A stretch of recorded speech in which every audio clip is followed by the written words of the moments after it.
A remodelación da fachada marítima de Porto do Son non deixa a ninguén indiferente, nin veciños, nin visitantes, nin moito menos a crítica, posto que o proxecto xa conta con 2 distincións outorgadas por profesionais. Tras facerse cun dos premios da Bienal de Arquitectura e Urbanismo, o deseño vende ser distinguido polos premios FAD na categoría de Cidade e Paisaxe. Levamos a Bienal a nivel nacional e quedamos encantados, e ahora os premios FAD, pois ese é un reconocimiento a unha obra que, bueno, pois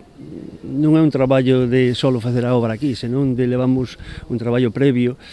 xunto cos arquitectos, porque queríamos facer unha fachada distinta, queríamos, sin molestar a actividade portuaria, pois que se relacionara todo o que é a actividade do propio concello e tamén do que é, pois, a actividade portuaria, non? O xurado deste prestixioso certame destacou a recuperación da conexión histórica entre o pobo e o mar que supuxo este proxecto, minimizando o deterioro da costa e recuperando espazos para os peóns baseados na accesibilidade de todo o paseo. Recuperar a zona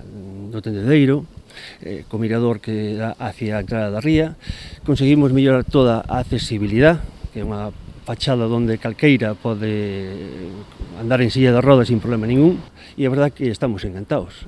porque son dous reconocimientos importantes, e a verdade que é unha línea que queremos seguir xa non só con esta actuación, senón con moitas máis. Estamos traballando tamén na futura fachada marítima de Portosín,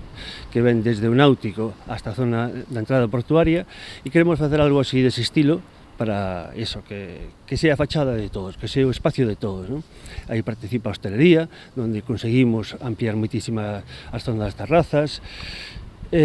Todas as calles que baixan hacia a zona portuaria pois enlazan cun mirador, recuperamos a zona do cruceiro, a zona da entrada con aquela rotonda. Os premios FAD contan con gran prestixio a nivel internacional tras 65 anos recoñecendo os mellores proxectos que se realizan tanto en España como en Portugal. A obra que supuxo a transformación integral da fronte marítima de Porto do Son implicou un investimento próximo aos 5 millóns de euros por parte de Portos de Galicia.